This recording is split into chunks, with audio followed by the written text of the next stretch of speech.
Welcome back to another very belated Tetro Friday. I apologize. I was out camping and doing stuff, and I didn't really trust the internet connection to properly upload stuff. So, again, it is time for my much belated uh, Sasaki Hitomi. Now, Sasaki is a very interesting character.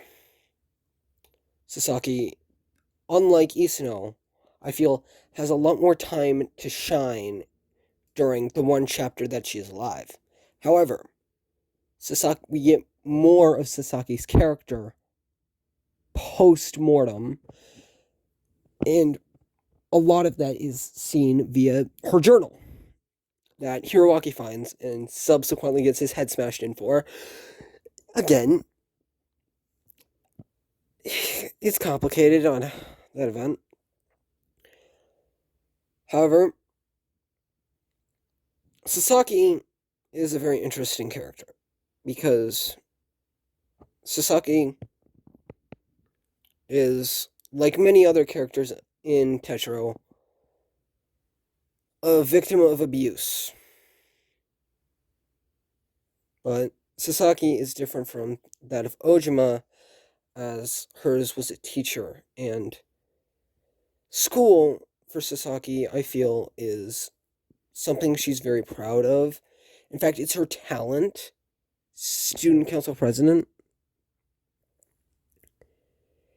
And I feel like in order to cope with her trauma, Sasaki pushes herself full of responsibilities so she doesn't have to think about what has happened. And I feel like that's bottling up those emotions wasn't good. And we see this during chapter 1 of Tetra as well, because Sasaki's just bottling up all the pressure that she's put on herself from, well, just being the makeshift leader of all these people and taking responsibility. And looking back on it, there's a notable theme throughout Tetra Pink that taking responsibility means hardship.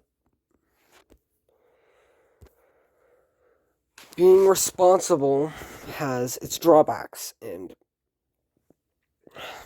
characters feel this all throughout Tetro, because, again, we see it not only in Sasaki, but Suno as well, with Suno losing sleep over helping people like Wada, helping Hiroaki,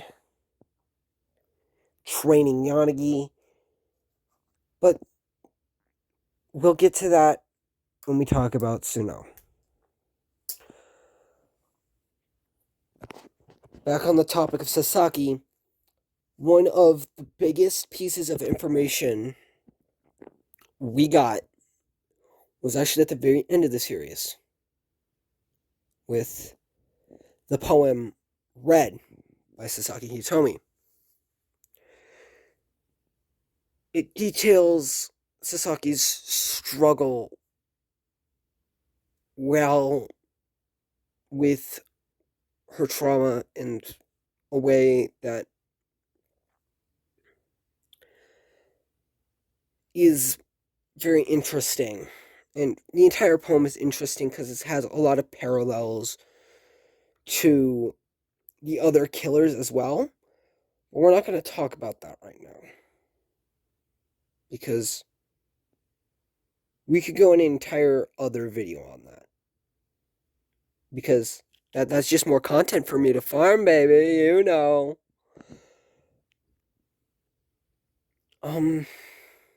Sasaki is wonderful. But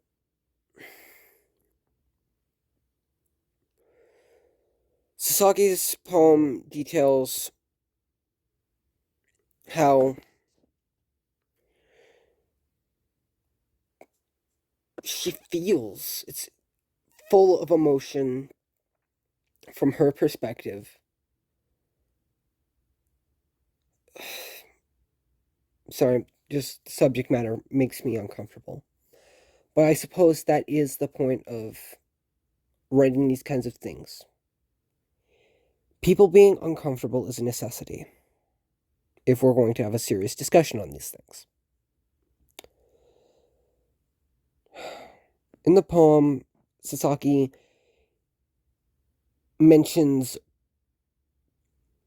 there are people out there that are wolves. Wolves obviously being very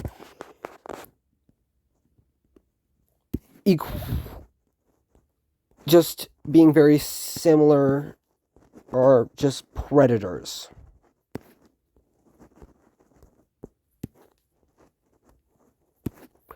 Wolves are predators.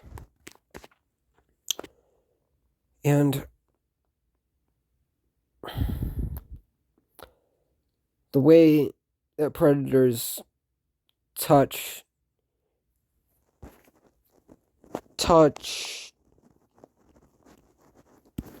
can equal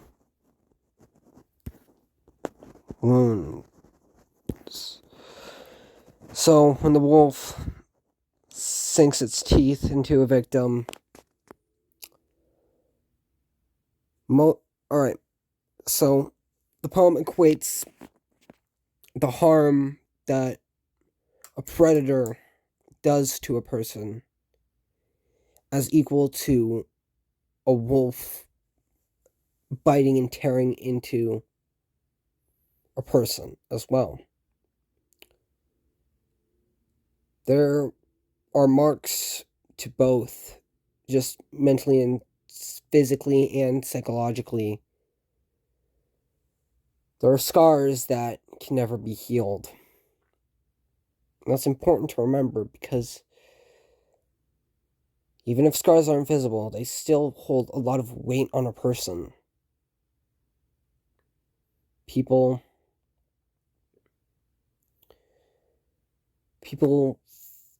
hold a lot of emotional burden.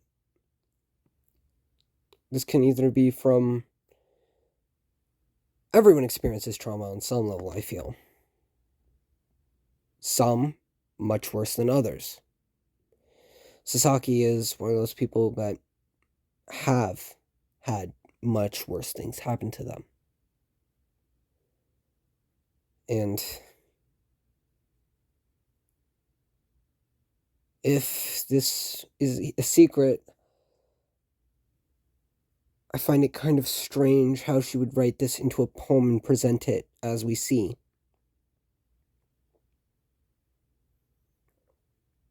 Makes me...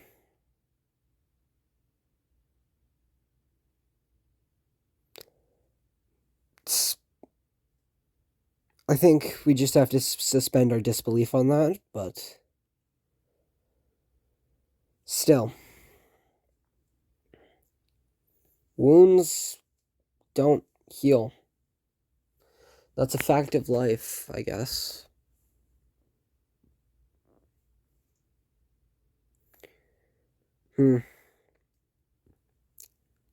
Again, Sasaki mostly tries to hide these scars, and I feel expresses a desire to sort of wash away these injuries, wash away this pain. And I find that Sasaki revels in the small things. And the one most prominent example I can think of is I remember one episode where Wada reads a passage of Sasaki's diary in Sasaki's voice.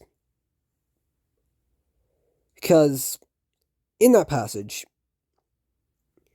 it is noted that Sasaki, of course, feels some alleviation from changing clothes. And I feel like that is really interesting, and it's another way that Sasaki can cope with it. Again, I think I should mention that I'm not a psychiatrist or anything. I'm just a 15-year-old who's reading way too deep into it and is not even good at that, really. But why am I making this about myself? This is about someone with trauma here. It's Sasaki seems to take peace in small things like changing school uniform from the one that she was assaulted in. Sorry. Sasaki feels like it separates her from that event. And Sasaki just wants to be distant from that event. And that's. I don't know if it's healthy or not. Because we can see very clearly what happens when a person bottles up their stress. When the bottle bursts, it can hurt others.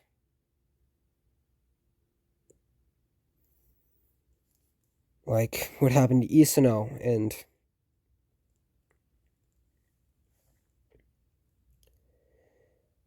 I don't feel like Sasaki should be blamed for Isano's death. Sure, she did murder her. But Sasaki mentions this during the end of the trial. This wasn't her fault. It's the scientists, it's freaking sadistic people behind this killing game. It's not even, it's the higher up of the scientists, because the interns weren't made aware of what they were going to do either. Ultimately, it is Yonakura, Tarematsu, Kitamaru to some extent, and Torinosuke's fault.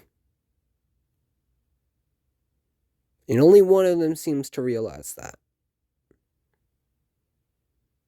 Well, maybe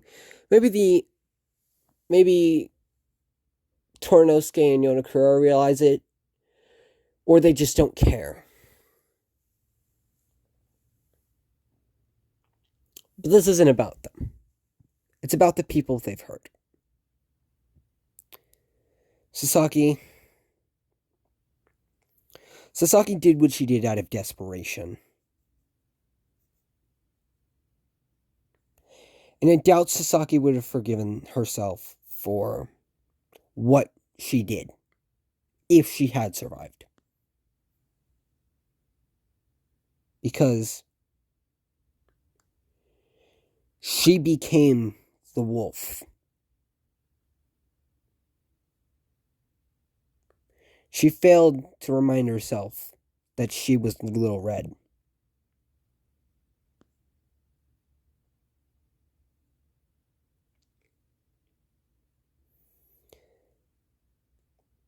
And it's not her fault that she forgot. It's not.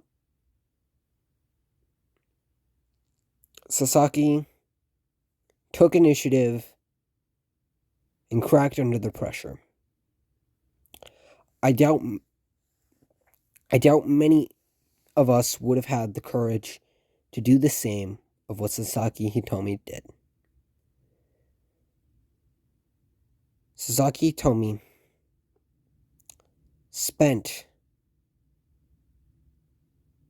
most of her time in the killing game helping others.